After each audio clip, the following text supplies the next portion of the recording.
Hello and welcome to the second in our series, bwtech, Bright and Early.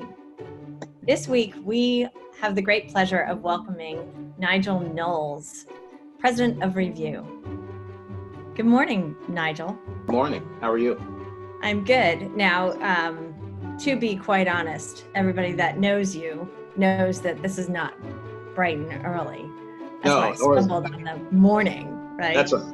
They would believe if I was up all night and now it's morning time. So Let's go with that. Exactly. But as we all know, CEOs work very different hours, and you of one are well known for getting work done at 2 a.m. or constantly going. So today we just wanted to take a moment to get to know you, to have others get to know you and your company, RiVue. So tell us about RiVue. Sure. RiVue, aka RiVue Software, was a company we started about 3 years ago to help insurance agencies better manage their commissions accounting process. So is this a technology that's new to the industry?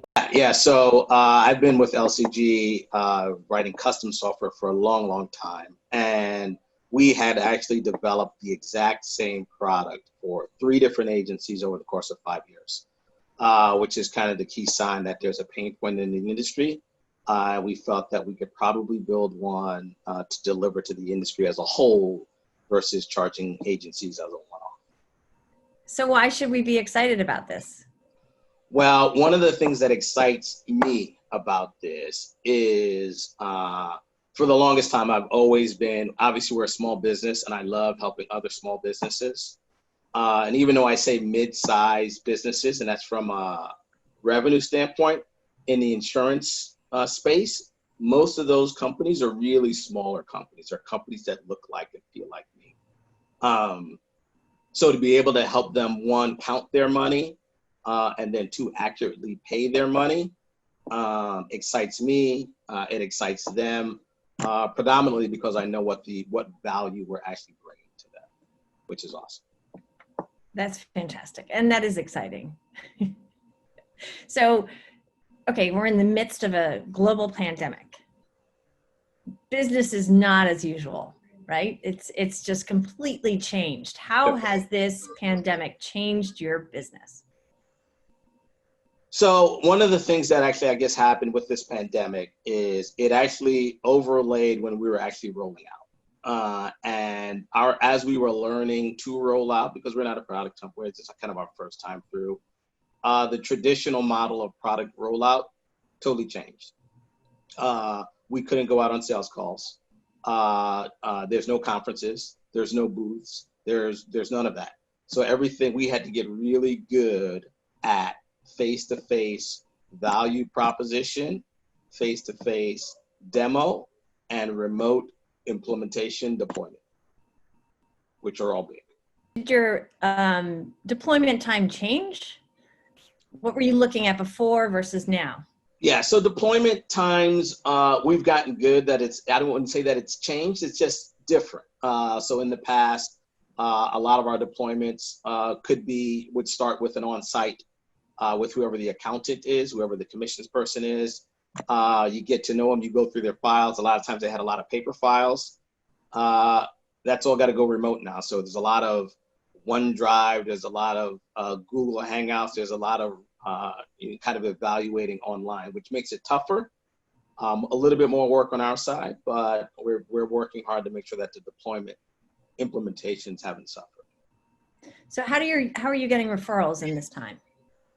Yeah, great question. So one of the things that we've done is we've been in the insurance space for quite a while. And because we have a product that serves a specific need having to do with either saving money or counting money, as we bring that up to a lot of our clients or customers, they are usually interested, and then they usually word of mouth pass it on to somebody else.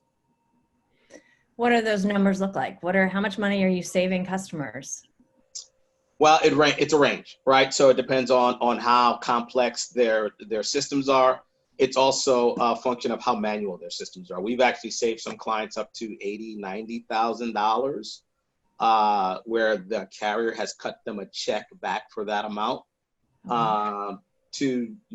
to FTEs, where somebody has saved maybe half a person or a person in their normal operation. So it really varies just depending on the actual work process.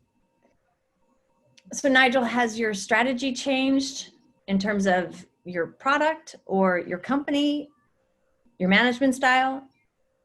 It hasn't. So the strategy that we had from at least a high level in terms of how we go after, who we go after, that hasn't changed. A little bit maybe the implementation of how we go after those things have changed because we're a lot more remote. We were pretty much virtual, I'd say, before, at least being able to remote work. So we've just moved from 50 or 60% to 100%. So everything else really hasn't changed drastically. I think everybody's a little bit more squirrely, a little bit edgier because we're home all the time. But from a business kind of strategy standpoint, that hasn't significantly changed. So you have a really interesting background. You started out at P&G and now you're in insurance. Can you tell us about how your career has evolved? Yeah, sure. So started at Procter & Gamble in Northeast Pennsylvania a long time ago. I have an electrical engineering degree and started up there as an engineer. So I worked in diapers. So my tagline was, I made loves for a living. And I did that for quite a while as an engineer. I left there after a number of years and moved down to this area and moved into the Olay cosmetics business. So I was a cover girl. And I did that for a couple of years.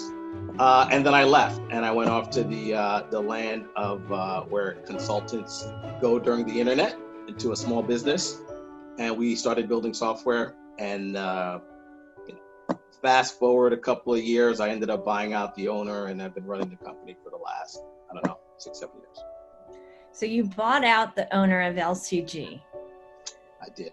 How would you translate some of the experiences that you've had to advice to other entrepreneurs or burgeoning entrepreneurs? Yeah, so I guess the one thing I would say to folks is there is no right answer. Everyone's path is different. Forge your own path. Do what makes the most sense for you. I never would have guessed that that's how I would have ended up where I am today. But every step along the way just seemed to make sense for me at that time. So yeah, my input to everyone is don't be worried about doing it the way the book says it or the way somebody else said to do it. Forge your own path. And what would you say to UMBC students? The exact same thing. Forge your own path.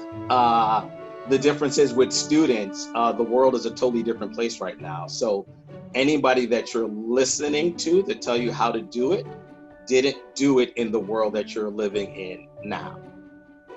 So take the input and advice as input and advice, and then mix it in with everything else that you know, trust your gut and go for it.